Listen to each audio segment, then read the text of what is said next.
Bueno, a la gente que trabaja con la poesía en el taller de la poesía del Moyano, un gran saludo. Sepan que de todo lo que una ve puede extraer poesía siempre, y la cuestión está en cómo se hace, se la exprime. Así que un gran saludo, y se puede escribir poesía cada día.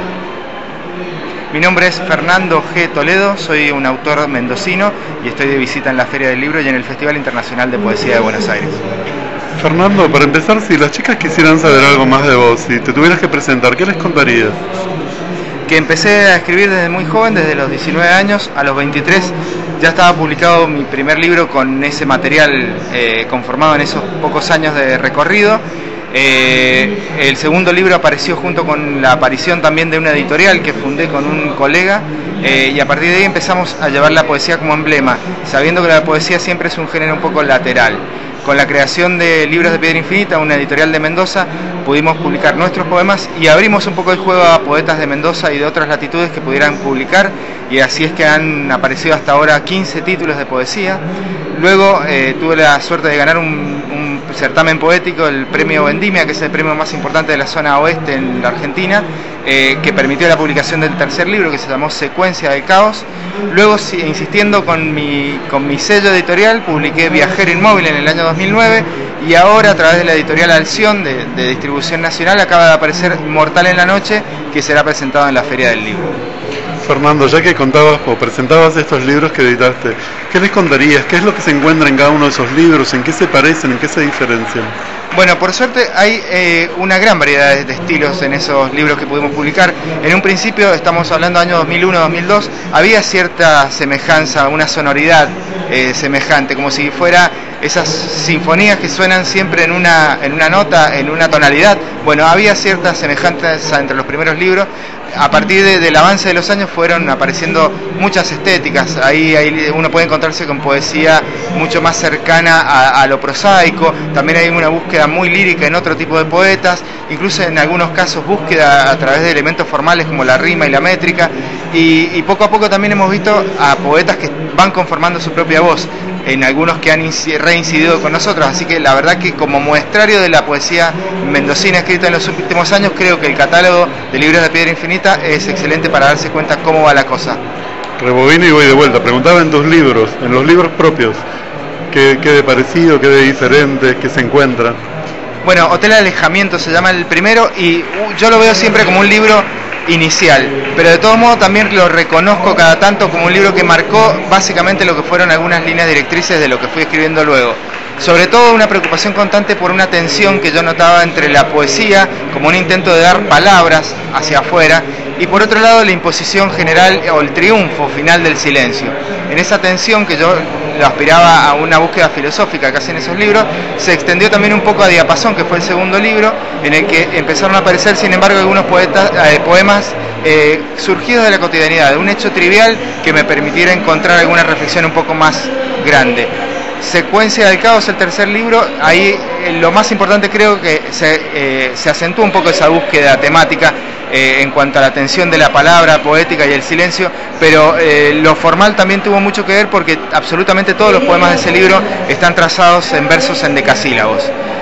Viajero Inmóvil, el libro siguiente, es casi una historia de amor. En 20 poemas es la historia de un personaje que intenta buscar a una mujer que ha perdido. No sabemos dónde o cuándo, porque lo que va dándose cuenta el lector que lee ese libro es que ese viaje hacia la búsqueda es un viaje más bien en el recuerdo antes que en el lugar, en el espacio. Pues de ahí su título, Viajero Inmóvil. Y Mortal en la Noche creo que condensa un poco las temáticas de todos los libros anteriores. Es el libro que acaba de salir y que me parece que ahí acentúa un poco más otra preocupación mía, que es reflexiones que tienen que ver con lo existencial y mucho sobre lo religioso. Yo desde el año 2005 publico un blog que ha tenido mucha repercusión, que se llama Razón Atea, en donde exploro cuestiones que tienen que ver con la religión y el ateísmo. Algunas de esas temáticas se cuelan también en este libro que se llama Mortal en la Noche. Ya que hablas de esta razón atea, en el taller alguna vez nos preguntamos, a partir de que una de las chicas estaba con algún texto cercano a lo bíblico, nos preguntamos sobre de qué cosas nos arrepentimos o de qué cosas pedimos perdón. Fernando, ¿vos de qué cosas te arrepentís o de qué pedirías perdón?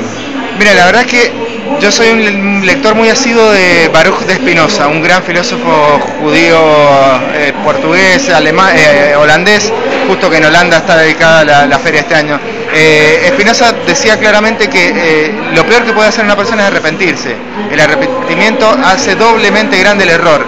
Entonces no creo que haya que arrepentirse de nada. Yo incluso de los errores más graves cometidos, creo que hay que tomarse como una instancia a partir de la cual uno aprende. Pero por eso mismo creo que el arrepentimiento es vil, inclusive, envilece a la persona. Lo que tiene que ser es como un enriquecimiento. El arrepentimiento no existe, para mí. Feria del Libro, principio de mayo de 2013, estás invitado a la Feria del Libro, así que contanos un poco tu mirada, tu expectativa sobre el festival y sobre la feria en general. La feria siempre es algo monumental y a veces inabarcable. He venido muchas veces, la he podido recorrer y nunca la he exprimido del todo. Si la búsqueda de una feria es encontrar siempre novedades y buen precio, no siempre las tiene. O no siempre tiene algo distinto de las librerías de la calle. Pero sin embargo es como una celebración de los libros y creo que hay que ayudar a celebrarla y en ocasiones permite descubrir cosas que uno no esperaba. Por otro lado, en cuanto al festival me parece maravilloso porque el festival es una declaración de principios sobre la poesía, porque la poesía, como yo dije un rato antes, que siempre se la considera un género lateral, sin embargo cuando un festival se realiza y con tanta buena repercusión como este, descubrimos que hay muchos lectores de poesía, hay muchos seguidores fervientes de poesía.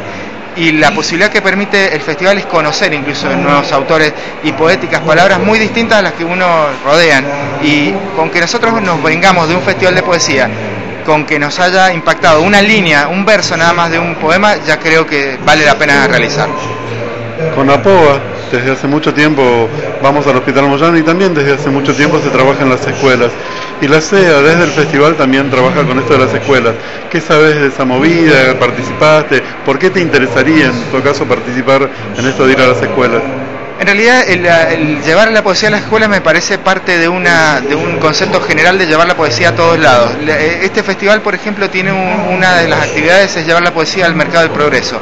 Yo creo que en buena medida ese es un desafío para los poetas que queremos que la poesía llegue a todos lados. No solo quedarlo en la intimidad de la escritura cercana, sino llevarla a los hospitales, llevarla a las escuelas, llevarla a las plazas, a las calles.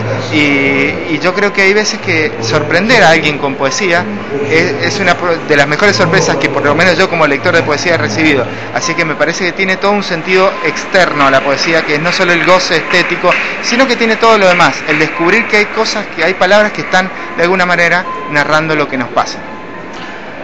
Te voy a llevar a algunos lugares sobre los que trabajamos también en el taller. Ya te decía que nos preguntamos por el perdón, el arrepentimiento. Muchas veces trabajamos con fotos, esa foto que nos imaginamos y que contamos. ¿Qué foto nos contaría, Fernando? Bueno, la temática de las fotos en general, más que una foto particular, es algo que me interesa mucho porque es la captura de un instante que permanece eterno cuando justamente hay algo menos eterno que un instante, que hace como que el instante es el antónimo de la eternidad.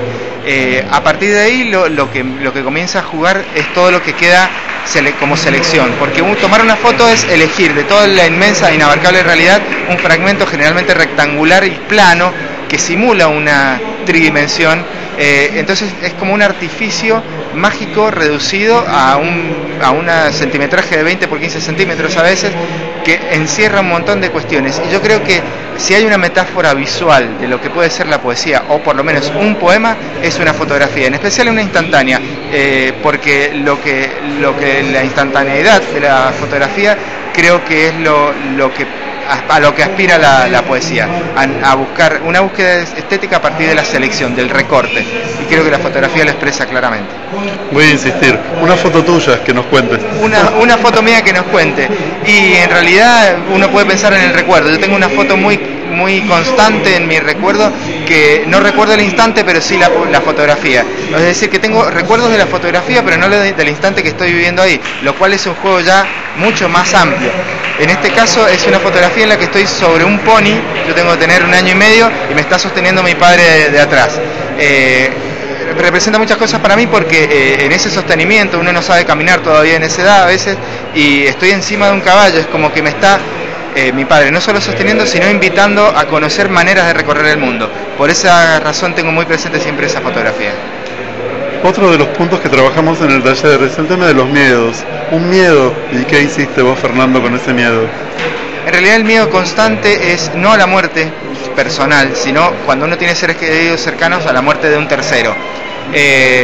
La muerte es algo esperado, algo trivial, algo común y que no se iguala, pero cuando uno la puede esperar se hace un poco más amigable, si se quiere. Si hay algo a lo que uno puede tenerle miedo es a la muerte inesperada. Un escritor, una escritora que elijas y un porqué.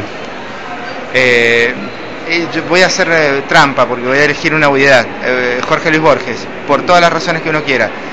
Borges condensa al poeta y al narrador, al filósofo y al tipo trivial que se emociona con la caída de la lluvia, al amante de la sociedad del tango y al amante de las sagas como Beowulf, no sé, un hombre que condensa en todo eso, y además un hombre ciego que se dedicó a repasar el mundo más que a mirarlo en sus años finales. Así que ese es el escritor que yo elegiría.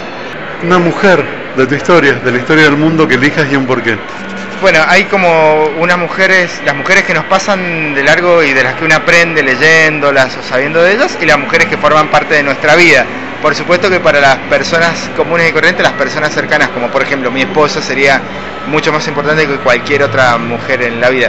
Pero si hablamos sobre todo de la poesía, ha habido referentes muy claros a mí, sobre todo en la etapa de formación, como en gente como Alejandra Pizarnik, por ejemplo, que representó para mí el descubrimiento de una poesía que combinaba al mismo tiempo lo carnal y visceral con el, si se quiere, artificio poético más puro, porque en esa rebúsqueda de sí misma extraía Alejandra Pizarnik de su locura, como se llama uno de sus libros, extraía poesía más pura y cristalina.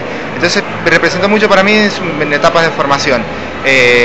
Y bueno, y en general hay grandes mujeres en la historia, pensadoras y artistas y músicas, que sería ocioso nombrarlas. Elijo a Alejandra Pizarnik por esa razón entonces. Y elegiste a tu mujer, entonces también un porqué. Bueno, es porque ha sido fundamental para todo lo que representa la vida fuera y dentro de la poesía. En varios de mis poemas hay como una constante tensión explicitada de cómo, al ser la poesía un trabajo tan huraño y ermitaño y cerrado, íntimo, solitario, hay como un llamado implícito en los seres cercanos y queridos a volver a ese mundo cotidiano, a las cosas que están pasando, que a veces, de las que uno a veces se aleja escribiendo. Entonces, alguien que soporte ese tipo de trabajo y con ayuda y con el acompañar solamente, ya es alguien importante, y más si es madre de sus hijos, como es el caso de mi mujer.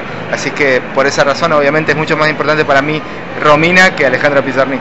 Y cerramos con esto, apelando, Fernando, a tu memoria. ¿Algún poema o algún fragmento de un poema que te acuerdas?